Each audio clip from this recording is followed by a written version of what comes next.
नांदगाव तालुक्यात इस्माचा खून, अपघात झाल्याचा केला होता बनाव। 2 संशयित आरोपी पोलिसांच्या ताब्यात। तालुक्यातील साकोरा येथील मयत दीपक रमेश कदम वय वर्ष 35 याची पैशाच्या देवाणघेवाणीच्या वादातून हत्या झाल्याचे उघडकीस आले आहे।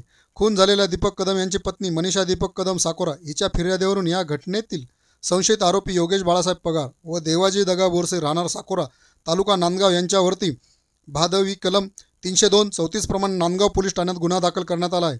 सविस्तर वृत्त असे की तालुक्यातील साकोरा वेहळगाव रोडवर मूळ डोंगरी शिवारात रस्त्याच्या कडेला मोटरसायकल आणि एक अज्ञात पुरुषाचा मृतदेह पडलेल्या अवस्थेत असल्याचे नांदगाव पोलीस स्टेशनचे पोलीस निरीक्षक प्रीतम चौधरी यांना माहिती मिळाली।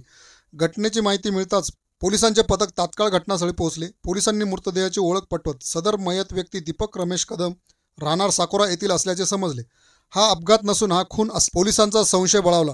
पोलिसांनी तात्काळ आपल्या तपासाचे चक्र फिरवत संशयित आरोपीचा शोध लावत त्यांना ताब्यात घेऊन तपास केला असता पैशाच्या देवाणघेवाणीचा वादातून योगेश बाळासाहेब पगार व देवाजी दगा बोरसे यांनी दगडाने व लोखंडी रॉडने डोक्यात गंभीर दुखापत करून खून केला असल्याचे तपासात समोर आले।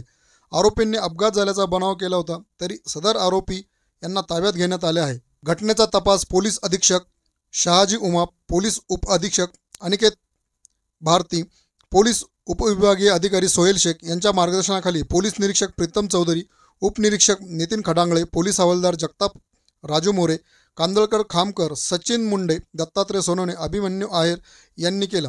पुढील तपास पोलीस करत आहेत। काल दिनांक 7/1/2024 रोजी रात्री 11 वाजेच्या सुमारास पोलीस स्टेशनला माहिती मिळाली होती की मूळ डोंगरी शिवारात 31 ते 35 वर्ष वयोगटातील इसम हा मयत स्थितीत पडलेला आहे व त्याचा अपघात झाला आहे अशी प्रथमदर्शनी माहिती मिळाली होती।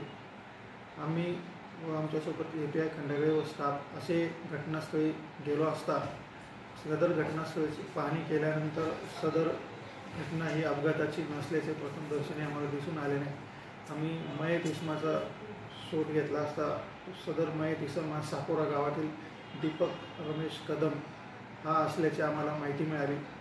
त्यानंतर आम्ही तपास केला असता तपासांती आम्हाला तपास लागला की मयत याचे मित्र देवाजी दत्तू योगेश बापू पगार व देवाजी बोरसे यांनी सदर इसमाच्या पैशाच्या देवाणघेवाणातूून त्याच्या डोक्याला लोखंडी रॉडने मारहाण करून दुखापत करून त्याचा खून केला आहे व सदर मयतास रोडवर आणून अपघाताचा बनाव केला होता। त्याची पत्नी मनीषा दीपक कदम हिच्या फिर्यादीवरून पोलीस स्टेशनला 302-34 प्रमाणे गुन्हा दाखल करण्यात आला असून दोघांना ताब्यात घेऊन अटक करण्यात आली आहे। पुढील तपास पोलीस अधीक्षक माननीय साहेब SDPO साहेब यांच्या मार्गदर्शनाखाली आम्ही स्वतः करीत आहोत।